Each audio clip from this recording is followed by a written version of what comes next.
There is a law older than gold, older than love, older than time, and the moment you become aware of it, your life can no longer remain the same. The silent rule that controls money, love, and time. Prologue.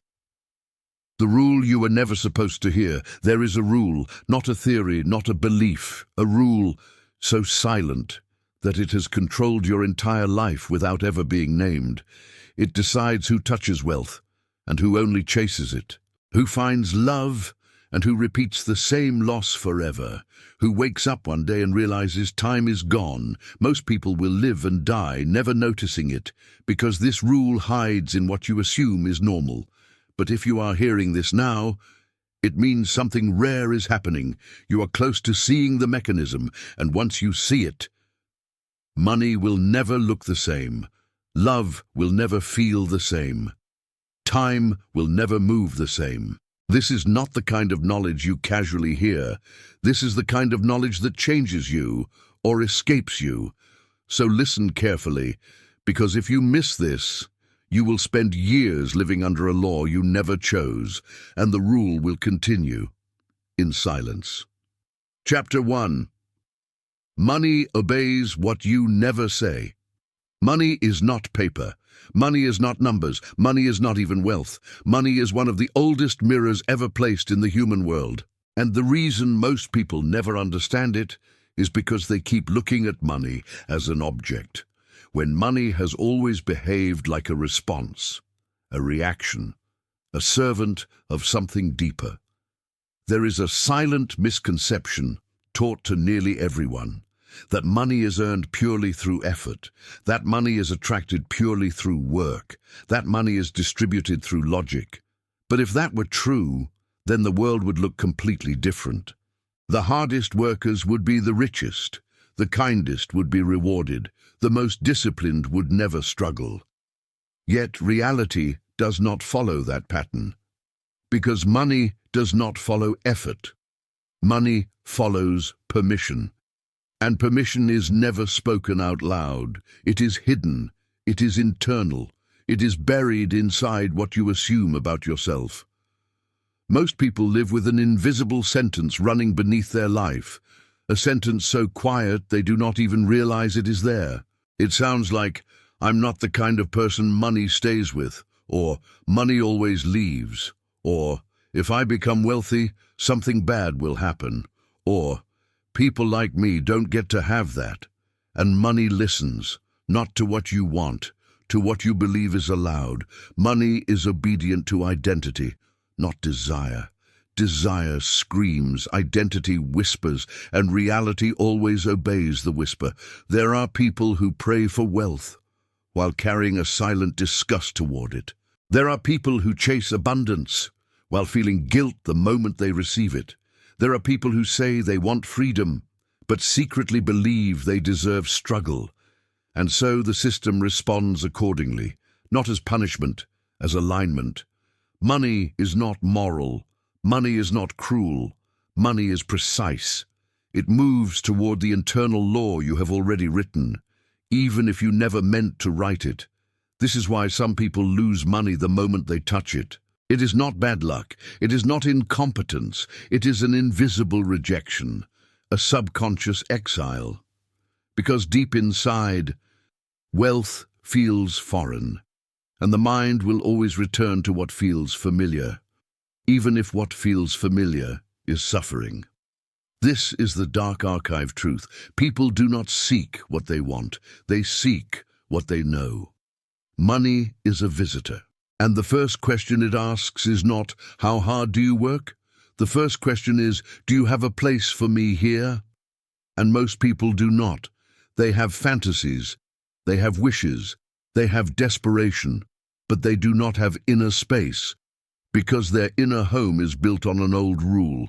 I survive, not I receive. Survival repels overflow. Overflow requires safety, and safety is not financial. It is psychological. In the oldest hidden teachings, money was never treated as currency. It was treated as a current, a flow, something that moves through open channels. And the channel is not your job. The channel is not your bank account. The channel is your internal permission, your ability to hold, to keep, to allow, to remain unchanged in the presence of more.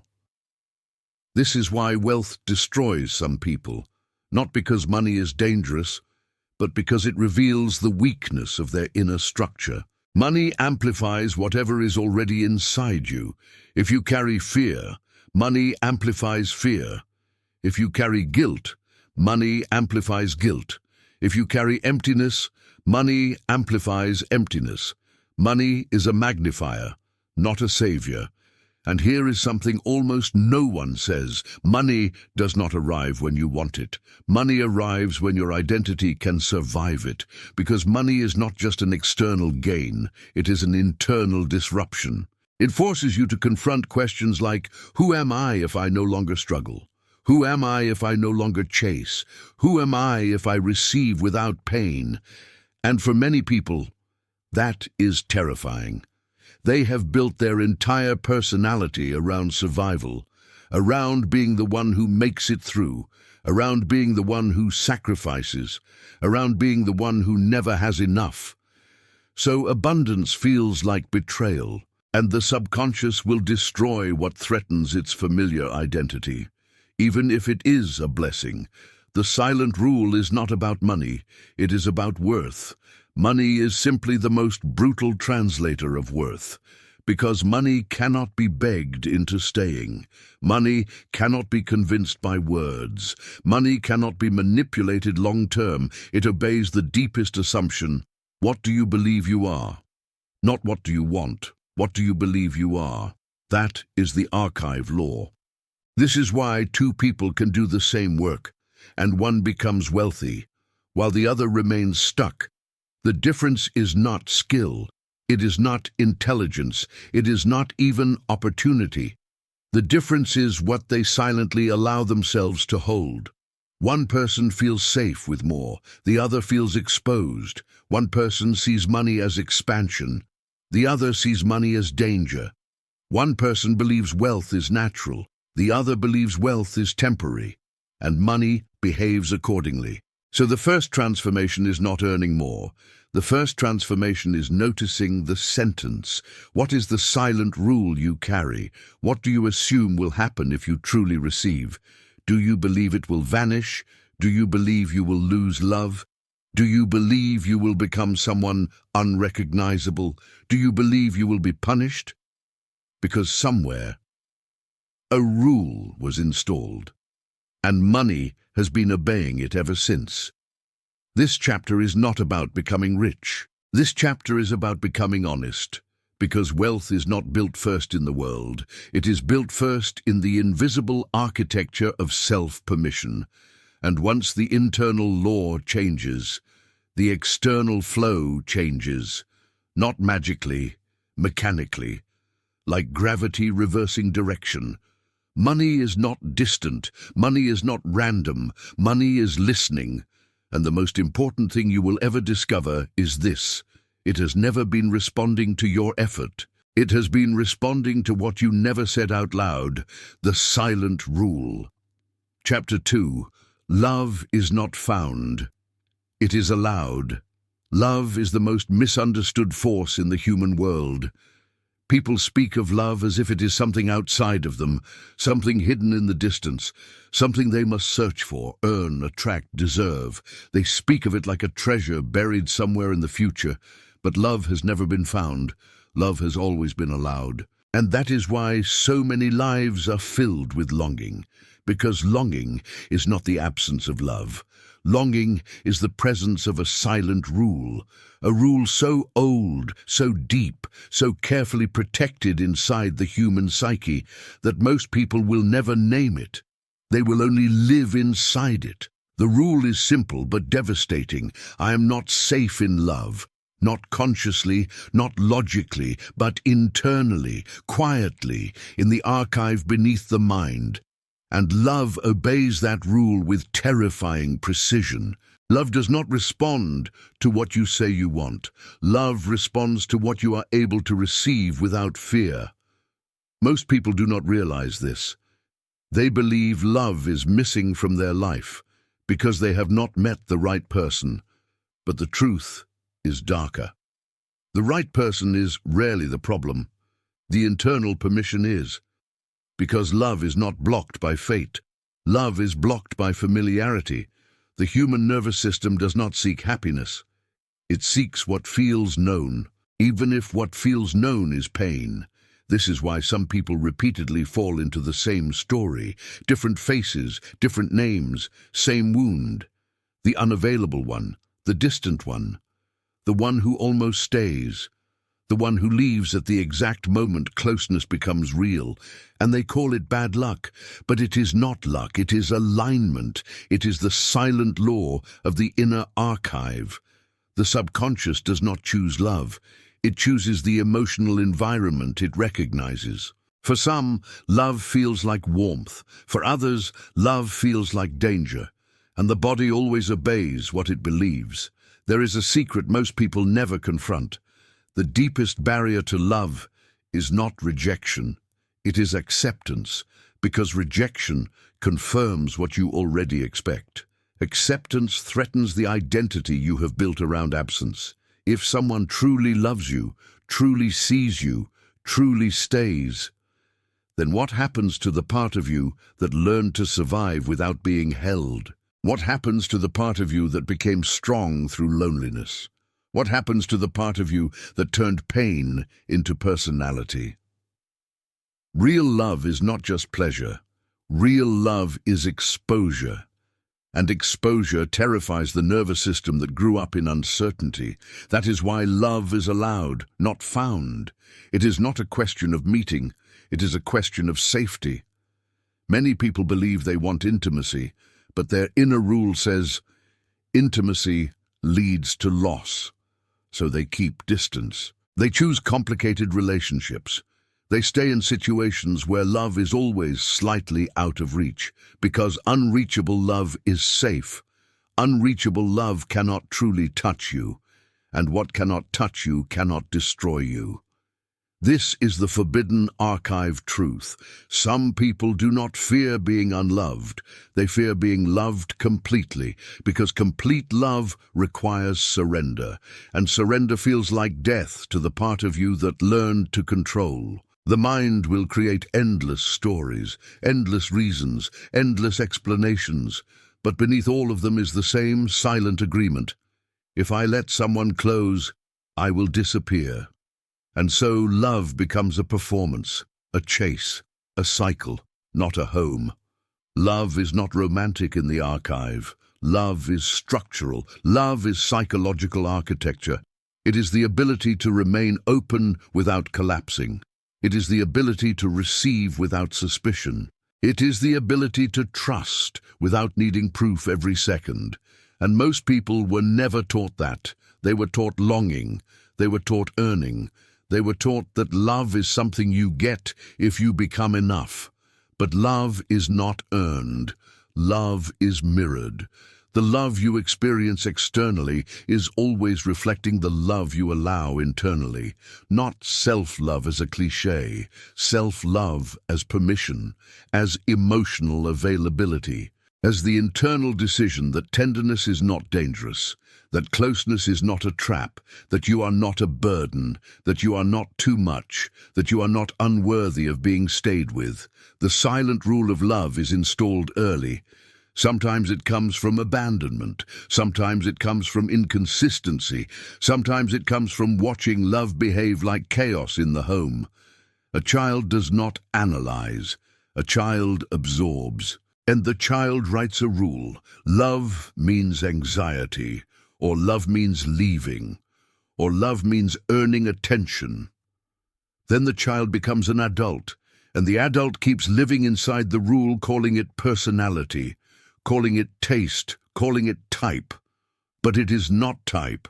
It is trauma disguised as preference. The archive holds this with cruel elegance, because the mind will always return to what it knows, even if what it knows is loneliness. This is why love feels impossible for some people, not because love is rare, but because safety is rare, because their system is not calibrated for peace, it is calibrated for tension, and love without tension feels unreal. So they create tension, they create uncertainty, they create emotional storms, because storms feel familiar, and familiarity feels like truth. But familiarity is not truth. Familiarity is repetition. Love is not repetition. Love is revelation. Love is the moment you realize you do not need to suffer to be close, that you do not need to prove to be chosen, that you do not need to chase to be held. Love begins when the silent rule breaks, when you notice it, when you see the invisible sentence beneath your relationships. When you finally ask, what am I expecting love to do to me? What am I afraid love will cost me? Because love always costs something. It costs the old identity. It costs the old armor. It costs the familiar loneliness. And most people would rather keep the armor than risk the tenderness. But tenderness is the entire point. The most forbidden truth is this: love does not enter where it is desired. Love enters where it is permitted. And permission is not a thought. It is a nervous system decision. It is the internal rewiring of safety. It is the quiet understanding that you can be held without losing yourself, that you can be seen without being destroyed, that you can receive without punishment. This chapter is not a romance. It is a key, because once you change the internal law, the external pattern changes, not magically, mechanically, like a door that was never locked, only never opened.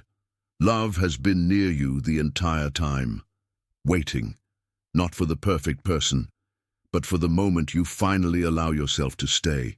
And if you are hearing this, then the rule is already weakening. Because awareness is the first rebellion, and love cannot remain forbidden once the archive has been illuminated. Chapter 3. Time is not passing. Time is responding. Time is the most invisible power ever given to humans, so invisible that most people treat it like air. They breathe through years without noticing. They wake up inside routines, inside repetitions, inside days that blur into one another, and they call it life. But time is not neutral. Time is not simply passing. Time is responding, and this is one of the most forbidden truths hidden in the archive of existence. Time does not move the same way for everyone. Two people can live the same number of years and inhabit completely different realities. One person lives 10 years inside 1 year. Another lives 1 year 10 times. One person expands, another disappears. The difference is not circumstance. The difference is presence. Because time is not a clock. Time is a mirror of consciousness. It expands where awareness lives. It collapses where awareness sleeps.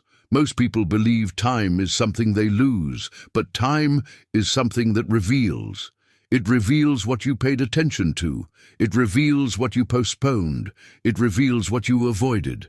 And it reveals, with merciless elegance, what you assumed would always be there.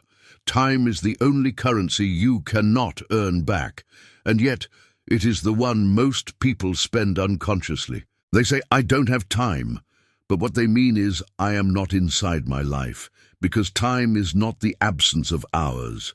Time is the absence of attention. This is why childhood feels endless, not because days were longer, but because awareness was complete. A child is inside the moment. A child is not elsewhere.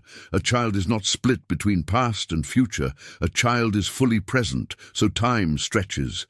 But adulthood is fragmentation. Adulthood is living while thinking about living, planning while missing, scrolling while vanishing, so time collapses. And one day, people look back and feel something terrifying. Where did my life go? It did not go anywhere. It was never fully inhabited. Time did not disappear. Presence did. The archive holds a secret law. Time is not experienced. Time is entered, and most people never enter it. They float above it. They live in anticipation. They live in regret. They live in mental noise. They live everywhere except here. So life becomes thin, compressed, unfelt. Time is responding to your level of consciousness. The more awake you are, the more time becomes spacious. The more asleep you are, the more time becomes violent. This is why certain moments feel eternal. A kiss, a loss, a revelation, a hospital room, a goodbye. Time slows down when the soul is fully present, and time accelerates when the soul is absent. This is not poetic. It is structural. Time is psychological architecture. It is shaped by attention. This is why distraction is not harmless. Distraction is not entertainment. Distraction is time theft, not because it wastes minutes, but because it removes you from your own existence. A distracted life is not a life of less time. It is a life of less depth, and depth is what makes time feel real. Most people believe they are waiting for the right moment. But the forbidden truth is this: waiting is the fastest way to lose your life, because time does not reward waiting. Time rewards embodiment. The universe does not open doors for those who postpone. It opens doors for those who arrive in their decisions, arrive in their presence, arrive in their own day. Time is not a river you watch. Time is a river you enter, and if you do not enter it, you will blink, and decades will be gone. There is a silent rule most people live under: I will begin later. Later, when things calm down. Later, when I have more money. Later, when I feel ready. Later, when the fear is gone. But later is not a place. Later is a spell. Later is the hypnosis of postponement. And postponement is the true thief, because the future does not become present automatically. The future becomes present only through action, only through choice, only through presence. Time is responding to what you choose to inhabit. This is why some people feel alive in a small life, and others feel dead inside a large one. Because aliveness is not volume. Aliveness is presence. The archive teaches something almost unbearable. Your life is not made of years. Your life is made of moments you were actually inside. Everything else is fog. Everything else is absence. Everything else is the illusion of living. Time is the great witness. It does not judge. It reflects. It reflects how much you showed up, how much you were here, how much you listened, how much you noticed, how much you loved without postponing, how much you existed without escaping. This is why time is sacred, not because it is limited by time, but because it is honest. Time will show you what mattered. Time will show you what you avoided. Time will show you what you spent your attention on, and attention is life. Time responds to attention the way money responds to identity, and love responds to safety. They are the same mechanism. Money is the mirror of worth. Love is the mirror of permission. Time is the mirror of presence, and all three are governed by silent laws. If you live unconsciously, time will accelerate. If you live awake, time will open. This chapter is not about productivity. It is not about managing hours. It is about something deeper. It is about the terrifying possibility that your life can pass without you ever truly being there. And the moment you understand this, you can no longer waste time casually, because you begin to see time for what it is. Not something you have, but something that is listening, responding, mirroring, waiting for you to arrive. Time is not passing, time is watching. And the most forbidden question is this: when will you stop living as if you have forever, and finally enter the moment that is actually yours? Because the archive truth is simple. The day you become present, time stops being your enemy and becomes your portal. And once you step through that portal, your life can never return to sleep. Chapter 4. The Hidden Law of Invisible Gravity. There is a force beneath your entire life that almost no one speaks about. Not because it is complex, but because it is too close, too silent, too absolute. It is the gravity of the invisible, the hidden pull that shapes your reality long before you make a decision. Most people believe their life is built by events, by opportunities, by luck, by other people. But the archive holds a darker truth. Your life is not built by what happens. Your life is built by what feels normal. Normal is gravity. Normal is the unseen law. Normal is the invisible hand, pulling you back into the same patterns, even when you swear you want something different. This is why people escape poverty and return to it. This is why people leave toxic love and find it again in another form. This is why people promise transformation and wake up months later unchanged. Because the strongest force in the human world is not desire, it is familiarity. The subconscious does not chase dreams. It protects normal. Even if normal is pain, even if normal is limitation, even if normal is suffering disguised as routine. This is the forbidden mechanism. The mind will always fall back toward what it recognizes as home. And home is not a place. Home is a feeling, a baseline, a gravitational field. Every person carries an internal atmosphere, a silent emotional climate. Some carry ease, some carry tension, some carry scarcity, some carry shame, some carry chaos, and life responds accordingly, not as punishment, as physics.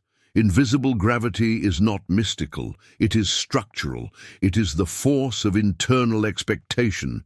You do not rise to what you want. You fall to what you believe is normal. This is why manifestation fails for so many people. Not because the universe ignores them, but because their internal normal rejects the outcome.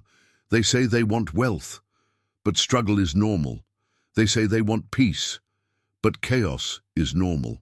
They say they want love, but abandonment is normal, and reality cannot remain in a frequency that feels foreign.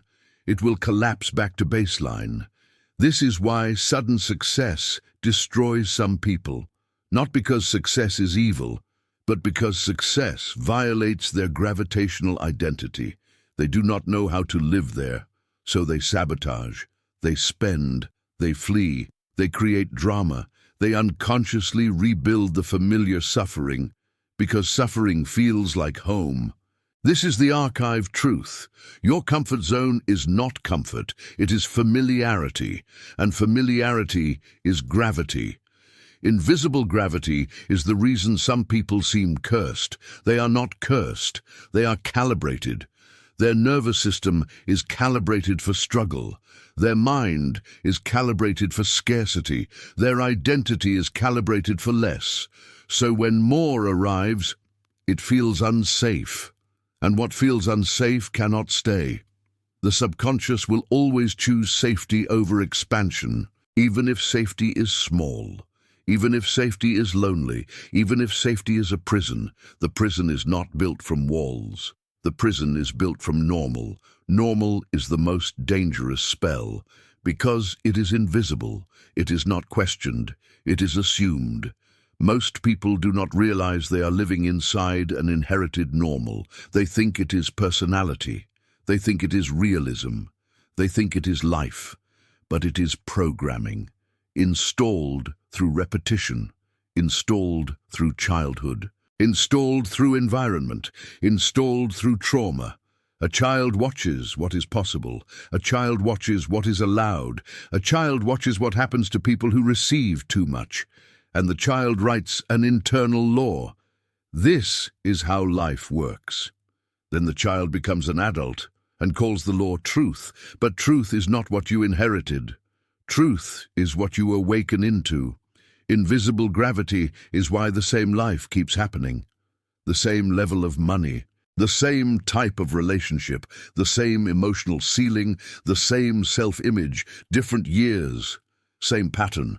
Because gravity is not changed by wishing.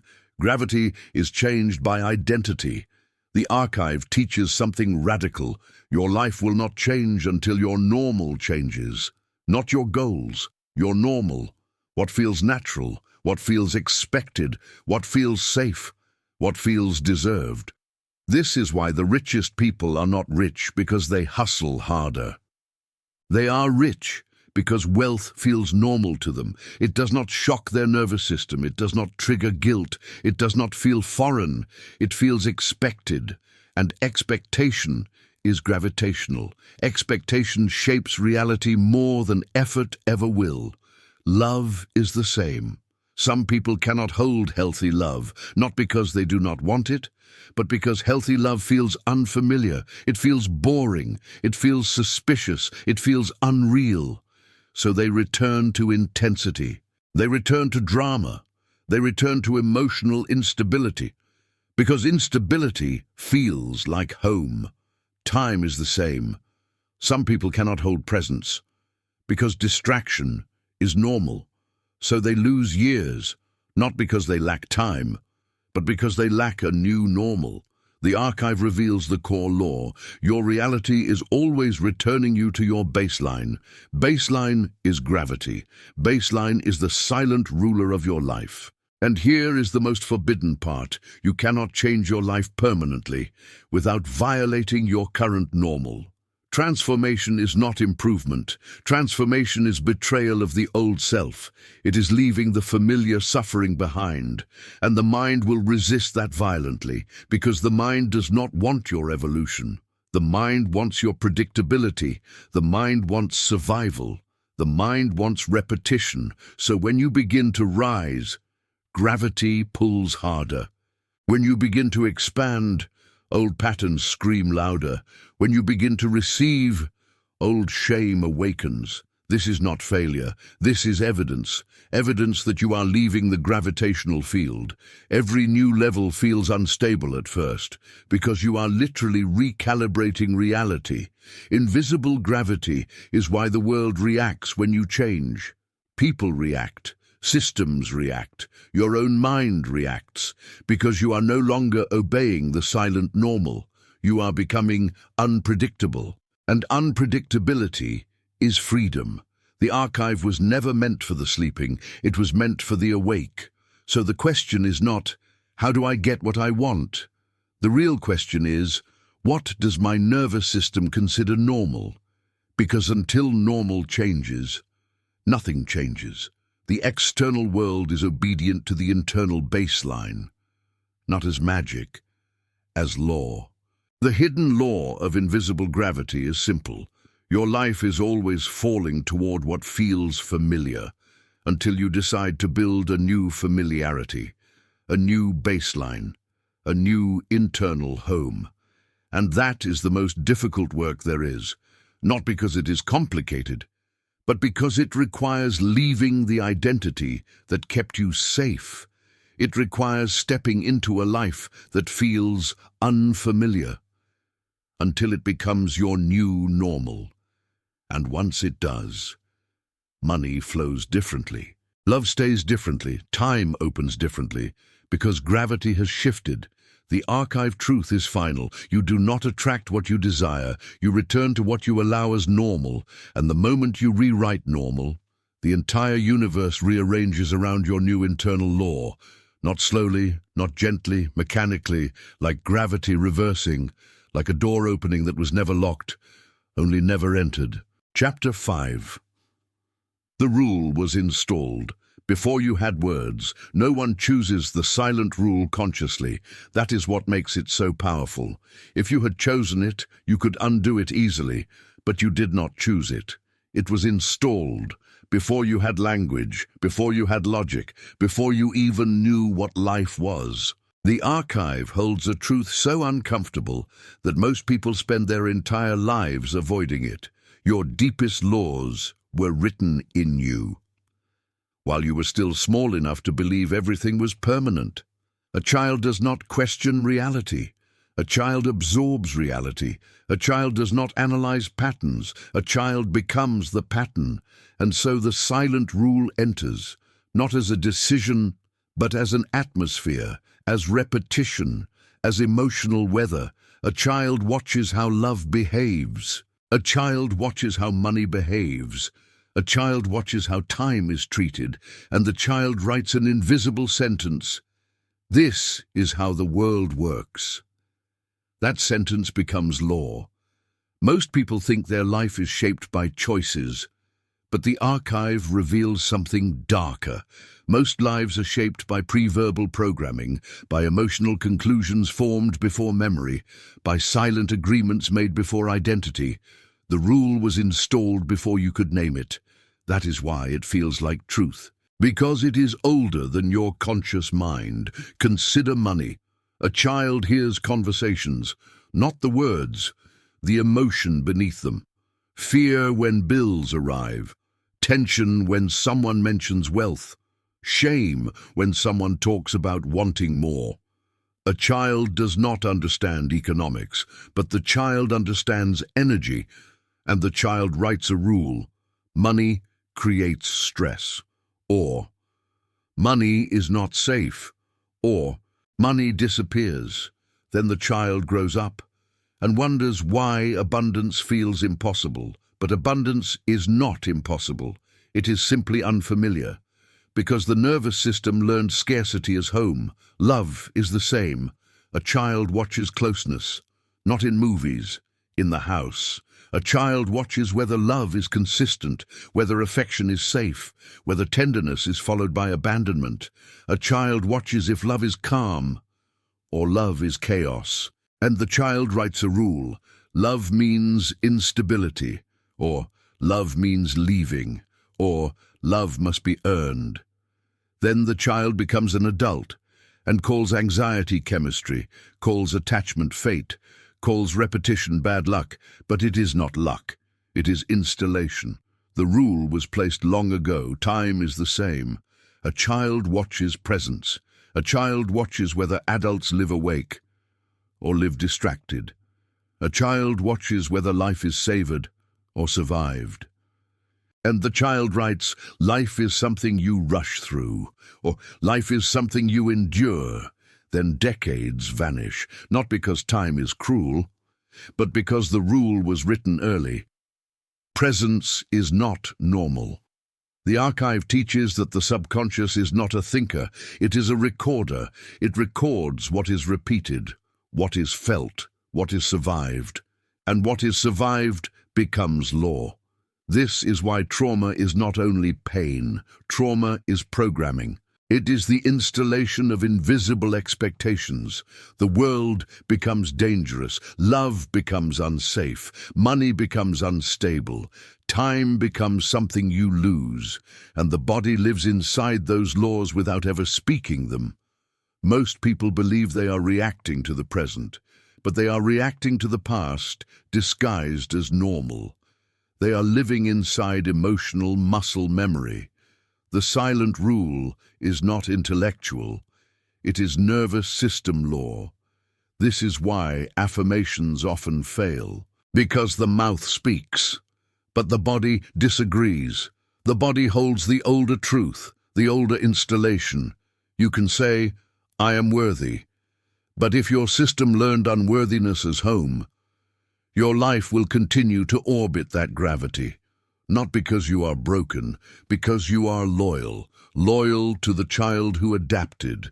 The archive does not shame the installation, it explains it.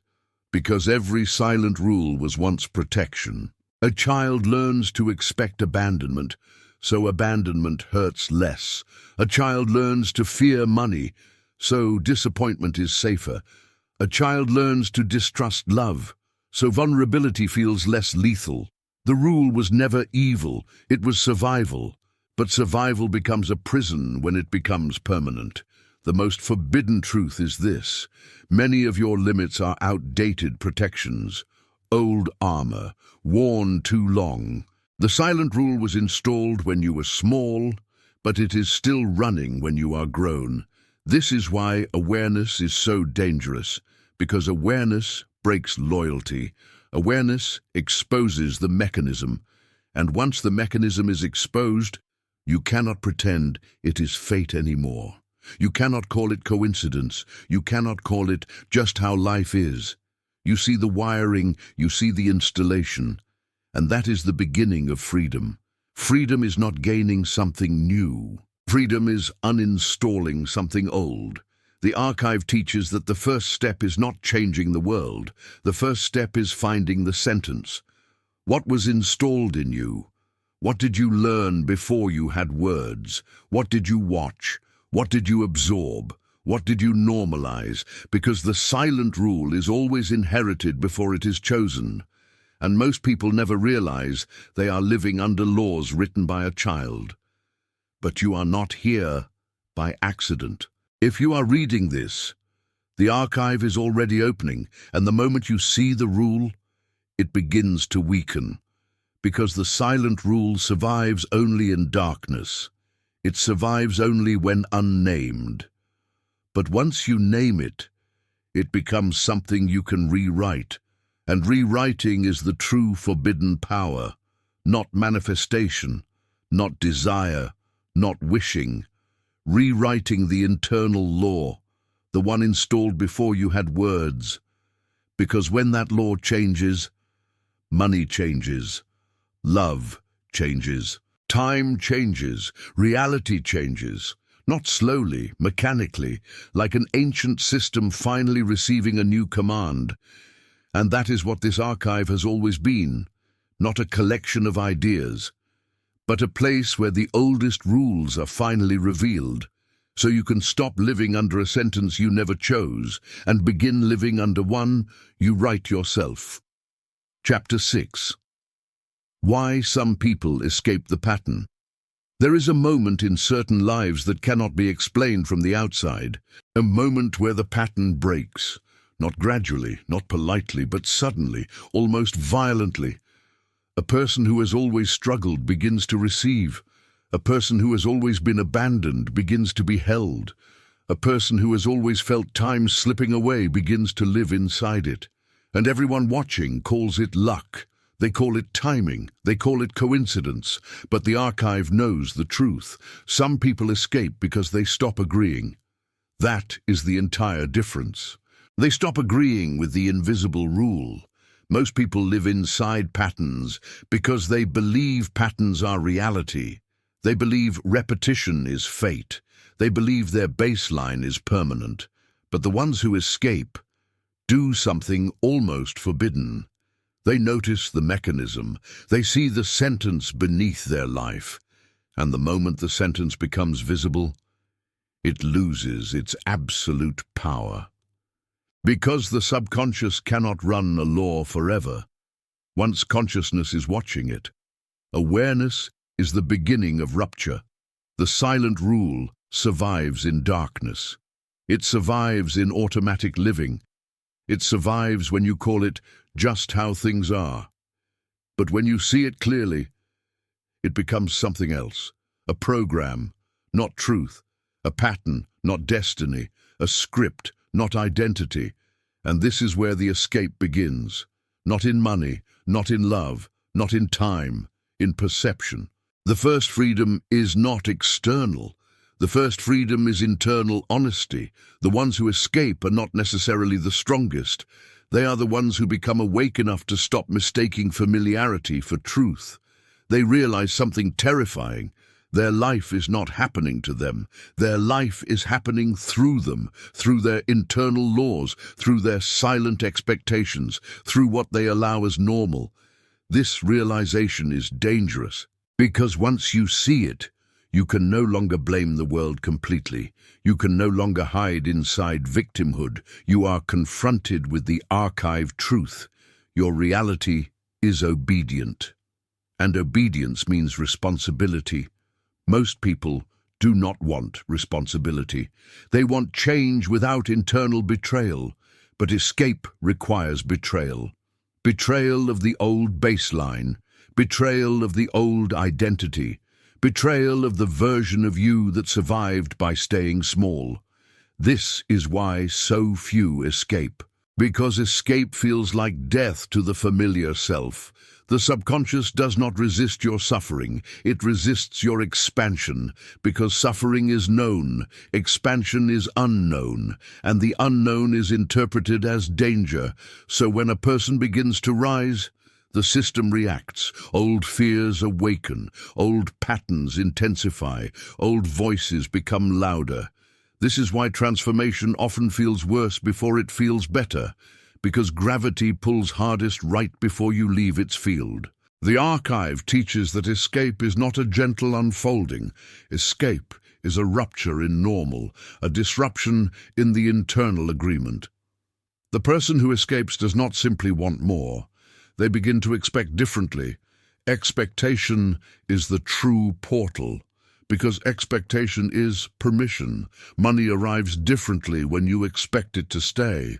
Love behaves differently when you expect safety. Time opens differently when you expect presence.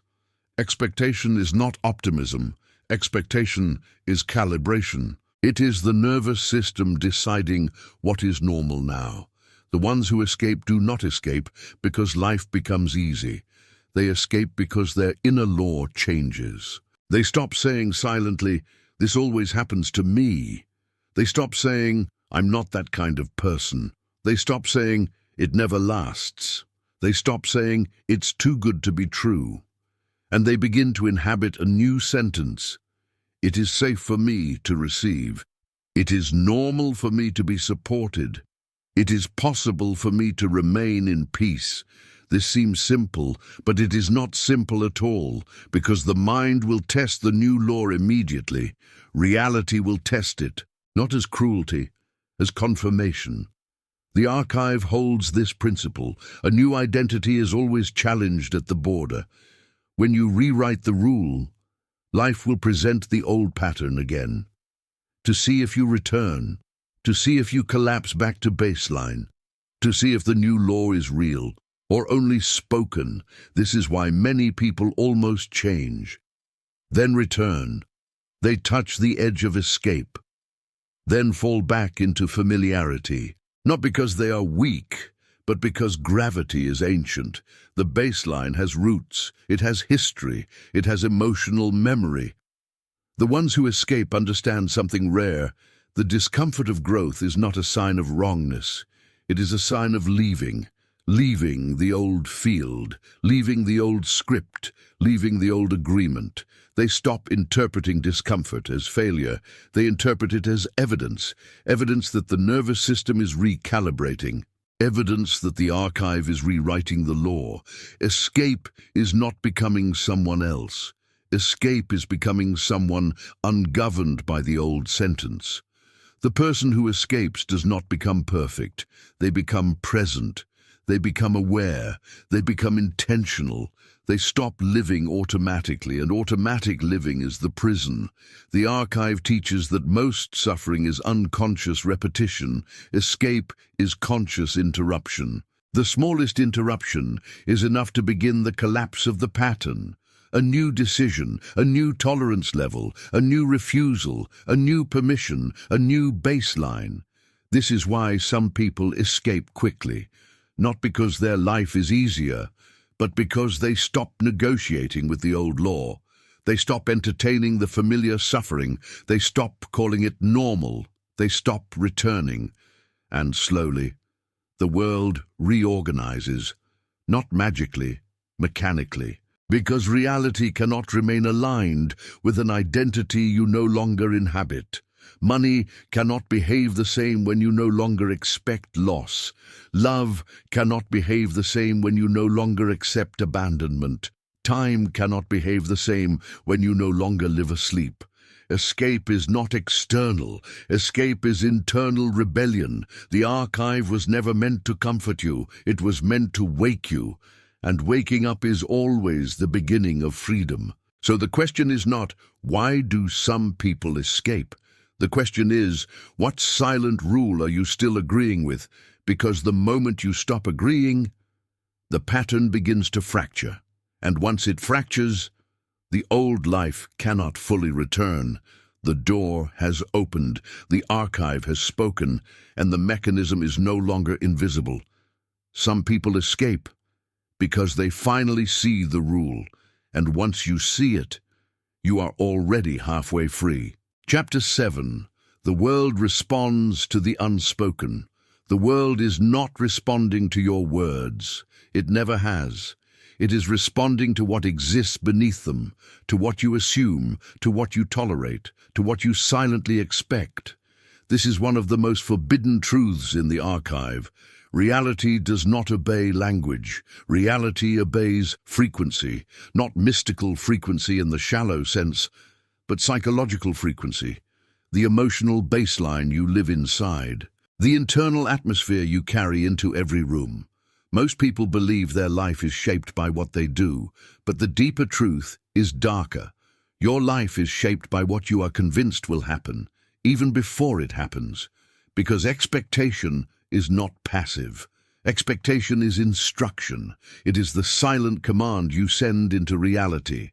Every person walks through life broadcasting an unspoken sentence. Some broadcast, "It will work out." Others broadcast, "It will collapse." Some broadcast, "I am safe." Others broadcast, "I am about to lose something." And the world responds accordingly, not because the universe is sentimental, but because perception shapes behavior. Behavior shapes outcomes. Outcomes reinforce perception. The loop becomes law. Most people do not realize they are living inside loops. They think they are living inside events, but events are just the surface. Beneath events is the unspoken script. Money responds to this, love responds to this, time responds to this, all of reality responds to this. The unspoken is stronger than the spoken, because the spoken is performance. The unspoken is belief. You can say you are confident while broadcasting fear. You can say you want love while broadcasting mistrust. You can say you are ready while broadcasting hesitation. And reality always listens to the broadcast, not the performance. This is why some people manifest without trying, because their internal assumption is already aligned. They do not desire wealth desperately. They expect it naturally. They do not chase love anxiously. They allow it calmly. They do not fight time constantly. They inhabit the moment. Their frequency is coherent. And coherence is power.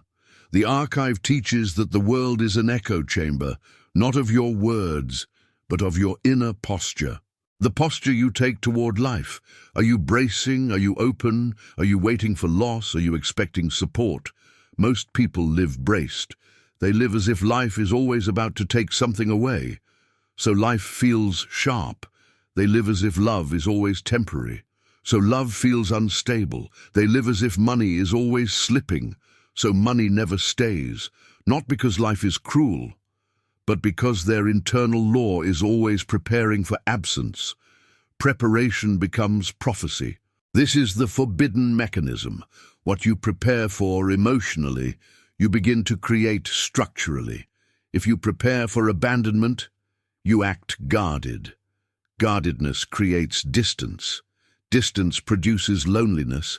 Loneliness confirms the expectation. The loop closes. If you prepare for scarcity, you act in fear. Fear creates contraction. Contraction limits opportunity. Limitation confirms scarcity. The loop closes. If you prepare for time loss, you live distracted. Distraction collapses presence. Collapsed presence makes life vanish. The loop closes. This is why the unspoken is destiny. The archive reveals that most people do not experience reality. They experience their expectation of reality. They are not living in the world. They are living in their internal prediction of the world, and the world, obedient, rearranges around that prediction. Because humans are not neutral observers. Humans are participants. Your inner state shapes the room before you enter it. Not through magic, through micro-signals, through decisions, through tolerances, through what you accept. The unspoken rule decides what you tolerate, and what you tolerate becomes your life. This is why boundaries are spiritual architecture, because boundaries are declarations of the unspoken. They say, "This is no longer normal for me." Most people never change because they never declare a new normal. They keep tolerating the old frequency. They keep accepting the familiar pattern. They keep living under silent agreements. This is just how relationships are. This is just how money works. This is just how life feels. But those are not truths. Those are permissions. And permissions are rewritten. The world responds differently when you do. This is why certain people walk into spaces and reality bends around them. Not because they are special, but because they are internally consistent. Their unspoken is aligned. They do not beg reality. They instruct reality. They do not plead for love. They embody safety. They do not chase money. They embody worth. They do not fear time. They embody presence. Embodiment is the highest command. Reality responds to embodiment more than effort, because embodiment is identity. Effort without identity collapses. Identity without effort still attracts structure. The archive teaches that the world is not moved by intensity, it is moved by coherence. This is why desperation repels. Desperation is incoherence. It says, "I want this, but I do not believe I can have it." The world hears the second part, always, the unspoken part. This is why peace attracts. Peace is coherence. It says, "I am already safe," and reality reflects safety. The unspoken is always louder. This chapter is not about positive thinking. It is about silent alignment, the deep internal agreement you carry, because your life is not shaped by what you chase, but by what you assume is possible. And assumption is the quiet architect, the invisible gravity beneath your days. So the question is not, what do you want? The archive question is, what are you silently expecting? Because the world is already responding, right now, to what you never say out loud. And once you understand this, you begin to speak differently inside yourself, not with words, with permission, with boundaries, with new normal, with a new unspoken law, because the moment the unspoken changes, the world cannot remain the same. Reality will reorganize, not slowly, not romantically, mechanically, because the world responds to the silent rule beneath everything. Chapter 8. The three doors are one door. Most people live as if money, love, and time are separate worlds. They believe money belongs to work, love belongs to relationships, time belongs to aging. They treat these as three different struggles, three different battles, three different destinies. But the archive reveals something that collapses the illusion completely. Money, love, and time are not separate doors. They are the same door, seen through different forms. They are all reflections of one question. What do you believe you are allowed to receive? That is the hidden core. That is the silent axis. Money is not primarily financial. Money is permission made visible. Love is not primarily romantic. Love is permission made human. Time is not primarily chronological. Time is permission made existential. They are three expressions of the same internal law, and that is why people often struggle in all three at once. Because the problem is not money. The problem is not love. The problem is not time. The problem is the baseline of receiving, the internal ceiling, the invisible limit of allowance. Most people carry a silent belief. There is only so much available for me. So money feels scarce, love feels fragile, time feels short. Not because life is objectively cruel, but because the internal permission is narrow, the nervous system is contracted, the identity is calibrated for less, and reality obeys calibration. This is why abundance is not simply having more. Abundance is being able to hold more without collapse, to receive without guilt, to remain open without fear, to inhabit without rushing. The archive teaches that receiving is a skill, not a gift, not luck, a skill. And most people were never trained in it. They were trained in survival. Survival is contraction. Survival is bracing. Survival is earning everything through struggle. So when something arrives easily, they distrust it. They sabotage it. They reject it. They feel unworthy because ease violates the internal law. Money arrives and they spend it impulsively. Love arrives and they test it until it breaks. Time opens and they fill it with distraction because emptiness feels unsafe. Receiving feels unsafe. The three doors reveal the same wound. The wound is not lack. The wound is permission. There are people who cannot receive money because deep inside they believe wealth separates them from love. There are people who cannot receive love because deep inside they believe love costs freedom. There are people who cannot receive time because deep inside they believe presence will force them to feel what they have avoided. So they stay busy, they stay distracted, they stay chasing, because chasing is safer than receiving. This is the forbidden archive truth. Many people prefer desire over fulfillment because fulfillment requires stillness, and stillness reveals the self. Money, love, and time are the three mirrors that reveal what you believe you deserve. Money asks, can you hold worth without apology? Love asks, can you be seen without armor? Time asks, can you exist without escaping? All three are asking the same question. Are you open enough to receive life? Most people are not closed because they are evil. They are closed because they adapted. They learned early that receiving had consequences. Receiving attention could invite jealousy. Receiving love could invite abandonment. Receiving money could invite instability. Receiving peace could invite boredom. So they wrote a rule: do not open too much. And that rule became gravity. The archive teaches that life is not about acquiring. Life is about allowing. Allowing is the deepest spiritual technology because allowing requires safety, and safety is internal. This is why the richest people are not those who want wealth the most. They are those who feel safe with wealth. This is why the deepest lovers are not those who chase romance the hardest. They are those who feel safe in closeness. This is why the most alive people are not those who optimize every second. They are those who feel safe in presence. The three doors are one door, the door of inner permission. When you open that door, everything changes at once because money begins to stay. Love begins to soften. Time begins to expand. Not because reality became different, but because you became different. You became able to receive without fear, able to hold without collapse, able to remain without fleeing. The archive reveals that abundance is not an external event.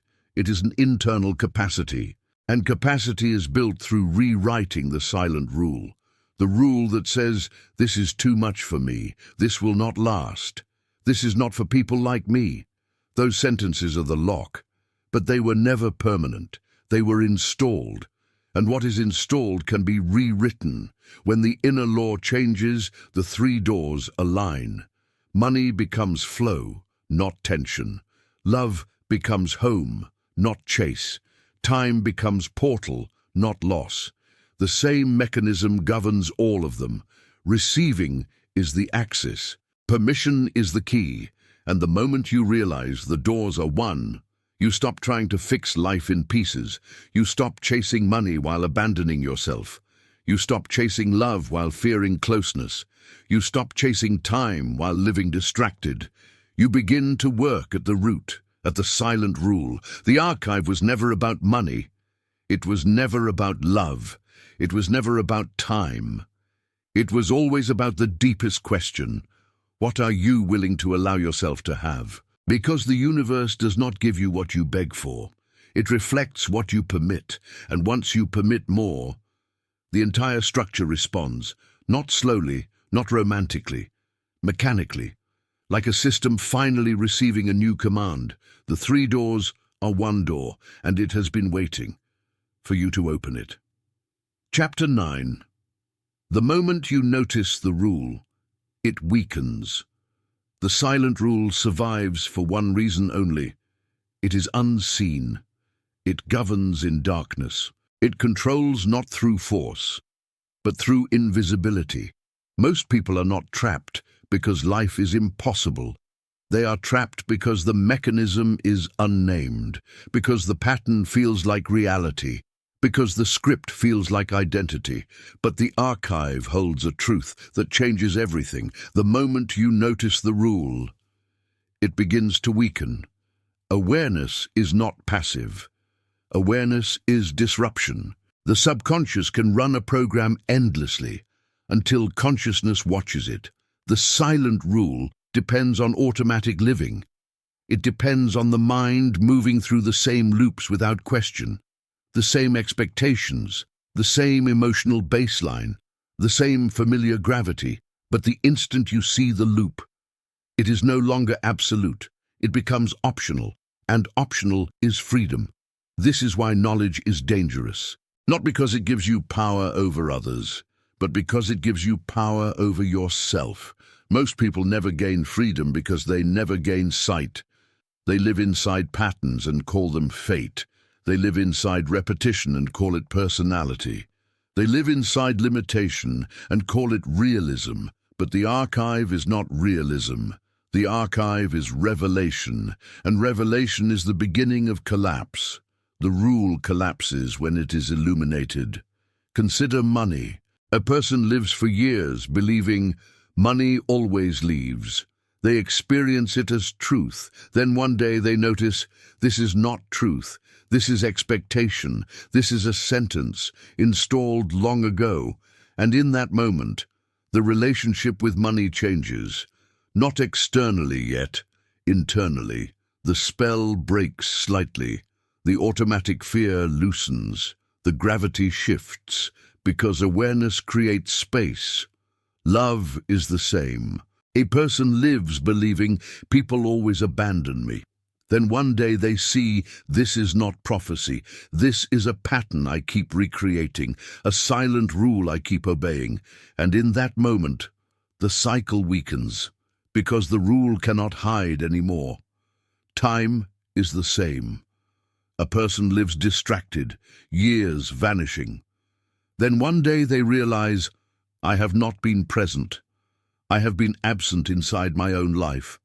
And the moment that is seen, time expands, because awareness enters the room. The archive teaches that unconsciousness is the true prison, not circumstance, not other people. Unconsciousness, living without seeing the mechanism. The moment you see it, you become dangerous to the old pattern, because patterns require blindness. The silent rule is like a shadow. It has no substance of its own. It only exists where light is missing. Bring light, and it dissolves. This is why the world does not encourage awareness, because awareness makes you unpredictable. A person who sees the rule stops being easily controlled. They stop repeating. They stop accepting. They stop collapsing back to baseline automatically. They begin to choose. Choice is the enemy of the silent script. The archive reveals something almost sacred. Awareness is the first act of rebellion, not rebellion against society, rebellion against the old internal law. The law you never chose, the law that ran you quietly, the law that shaped your money, your love, your time. Once you see it, you cannot fully return to sleep, even if you try. The door has opened, the archive has spoken, and the mechanism is no longer invisible. But here is the deeper truth. Awareness does not instantly erase the rule. It weakens it, because the rule will test you. The old pattern will return, not as punishment, as confirmation. Reality will present the familiar loop again, to see if you still obey, to see if you still collapse, to see if the awareness is real. or temporary. This is the border. This is where most people turn back. They see the rule, then retreat into familiarity, because familiarity is comfortable, even when it hurts. But those who continue, those who stay awake, they do something rare. They refuse to re-enter the old agreement. They refuse to call it normal again. They refuse to sign the contract unconsciously. And slowly, the rule loses strength. Because rules require participation. A silent rule is not a prison without your agreement. It is a prison built from automatic consent. The moment consent is withdrawn, the structure begins to crack. This is why noticing is everything. Noticing is the beginning of rewriting. Noticing is the first fracture in gravity. Noticing is the moment you stop being ruled. Most people think transformation begins with action, but transformation begins with sight. Action without sight becomes repetition. Sight creates new action. Sight creates new normal. Sight creates new law. The archive teaches the moment you notice the rule, you are no longer fully inside it. Even if it still influences you, it no longer owns you completely, because ownership requires blindness, and you are no longer blind. So if you feel something shifting as you listen, that is not imagination. That is the rule weakening. That is the old script trembling. That is gravity losing its absolute hold, because awareness is light, and light is forbidden to the silent mechanism. The rule survives in silence, but you have heard it. You have seen it. And now, it cannot remain as powerful as it was before. The archive has done what it was meant to do. It has revealed the invisible, and once the invisible is revealed, your life can no longer remain the same. Chapter 10. The Archive Warning. Once you understand, you cannot return. There is a reason this rule was never spoken openly. There is a reason it was not taught in schools. There is a reason most people live their entire lives without naming it. Because once you understand the mechanism, you cannot return to the old innocence. You cannot return to sleep. This is the final warning of the archive. Knowledge is irreversible, not because it makes you superior, but because it makes you awake. And an awake person is no longer easily governed by invisible laws. Most people believe ignorance is simply not knowing, but the archive reveals something darker. Ignorance is protection, because to remain asleep is to remain comfortable inside familiar suffering. To remain asleep is to keep calling the pattern life. To remain asleep is to keep blaming fate. To remain asleep is to keep repeating without responsibility. But once you see the silent rule, you are no longer allowed that comfort. You begin to notice everything. You notice how money responds to identity. You notice how love responds to permission. You notice how time responds to presence. You notice invisible gravity pulling people back into their baselines. You notice the unspoken expectations shaping entire lives, and the world becomes different. Not externally at first. Internally, the lens changes. The archive does not change reality. It changes the observer. And once the observer changes, reality cannot remain the same. This is why this knowledge is dangerous.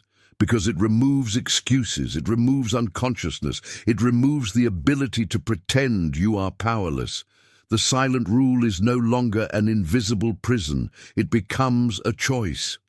And choice is terrifying, because choice means responsibility. It means you can no longer say, "This always happens to me," without asking, "What am I still agreeing with?" It means you can no longer say, "Love never stays," without asking, "What do I still believe is unsafe?" It means you can no longer say, "Time is disappearing," without asking, "Where am I absent?" This is the rupture. This is the point of no return. The archive was never meant to entertain. It was meant to awaken, and awakening is always disruptive. Because awakening forces you to live deliberately, to rewrite your normal, to violate the old gravity, to stop repeating inherited laws. The final truth is simple. Your life has been responding to silent agreements, not to your desires, not to your words, to your deepest unspoken permission. And the moment you rewrite that permission, everything reorganizes. Money begins to behave differently. Love begins to remain differently. Time begins to open differently, not as magic, as law, as mechanism, as the oldest physics of the unseen. So this is the archive warning. If you understood what you heard, you cannot go back. You cannot unknow it. You cannot unsee the rule. The only question now is, will you remain awake? Or will you return to the familiar sleep, because the rule will continue until you stop agreeing, and freedom will begin the moment you do. The moment the invisible becomes visible, destiny becomes editable. And if this book reached you, it was not by accident. This archive is not finished. The next volumes go deeper. Subscribe now and remain inside the hidden library, because some knowledge only reveals itself to those who stay until the end.